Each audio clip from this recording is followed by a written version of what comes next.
Hi friends, welcome back to Maha food vlogs. ఈ రోజు recipe అయితే కారప్పొడి అండి.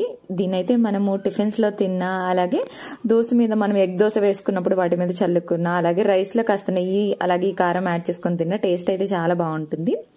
అలాగే దీనైతే బాక్స్ లో స్టోర్ చేసుకుంటే మనకు చాలా రోజుల వరకు నిల్వ ఉంటుందండి. ఇప్పుడైతే దీన్ని ఎలా ప్రిపేర్ చేయాలి అనేది అయితే చూసేద్దాం. మనమైతే ఒక అరకప్పు వరకు పచ్చిశనగపప్పు, అలాగే మినప్పప్పు, ఒక కప్పు వరకు ధనియాలు, ఒక పావు కప్పు జీలకర్ర, ఒక 20 నుంచి 25 వరకు ఎండుమిర్చి మీ కారానికి తగ్గట్టుగా చూసుకుని యాడ్ చేసుకోండి. అలాగే కరివేపాకు, కొన్ని వెల్లుల్లి రెమ్మలు అయితే తీసుకోవాలి. స్టవ్ ఆన్ చేసుకొని ఒక బాండీని అయితే పెట్టుకోవాలి. బాండీ అయితే కొంచెం వేడైన తర్వాత అయితే ముందుగా పచ్చిశనగపప్పును అయితే ఇందులో యాడ్ చేసుకోవాలి. అలాగే మినపప్పును కూడా యాడ్ చేసుకొని ఈ రెండింటిని అయితే కొంచెం దూరగా వేయించుకొని పక్కకు తీసేసుకోవాలండి. నెక్స్ట్ అయితే ఎండుమిర్చిని అయితే యాడ్ చేసుకోవాలండి.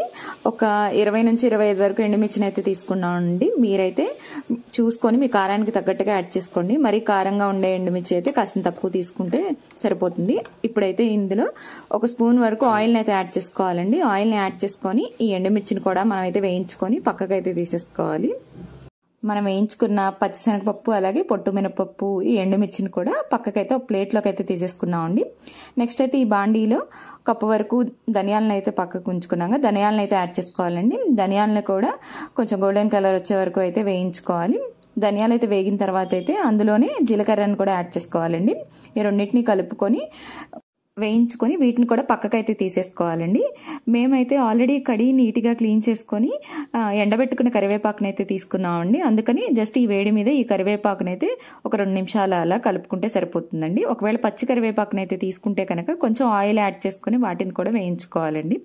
ఇప్పుడైతే కారప్పొడిని మిక్సీ వేసుకోవడం కోసం ఒక మిక్సీ జార్ని అయితే తీసుకొని ముందుగా ధనియాలు, జీలకర్ర, పచ్చిశనగపప్పు, అలాగే మినపప్పు, పప్పులన్నిటినీ కూడా ఈ మిక్సీ జార్లో అయితే వేసుకొని అలాగే టేస్ట్కి తగ్గట్టుగా ఉప్పునైతే యాడ్ చేసుకోవాలండి. యాడ్ చేసి దీన్నైతే మరీ మెత్తగా కాకుండా కొంచెం కచాపచాగా అయితే మిక్సీ వేసుకోవాలి. ఇలా వేసుకున్న తర్వాత అయితే దీన్నైతే ఒకసారి కలుపుకొని నెక్స్ట్ అయితే ఇందులో ఎండుమిర్చిని అయితే యాడ్ చేసుకోవాలండి.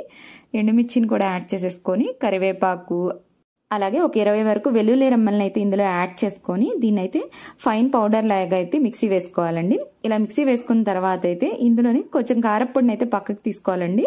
కొంచెం కారప్పొడిని అయితే ఇందులోనే ఉంచుకొని మనమైతే ఇందులో ఒక నిమ్మకాయ సైజ్ అంతా చింతపండుని అయితే యాడ్ చేసుకోవాలండి. ఇలా చింతపండుని అయితే యాడ్ చేసుకొని దీన్ని మళ్ళీ ఒకసారి అయితే మిక్సీ పట్టుకోవాలి. ఇలా చింతపండు కూడా మిక్సీ పట్టుకున్న తర్వాత అయితే ఇప్పుడైతే ఇందులో మొత్తం కారప్పొడిని అయితే యాడ్ చేసేసుకొని మరొకసారి అయితే ఒక 2 మినిట్స్ అలా అంతా కలిసేలా అయితే మిక్సీ వేసేసుకోవడమేనండి. దీన్ని అయితే ఒక బాక్స్ లో స్టోర్ చేసుకొని మనమైతే యూస్ చేసుకోవచ్చండి. చాలా రోజుల వరకు నిల్వ ఉంటుందండి.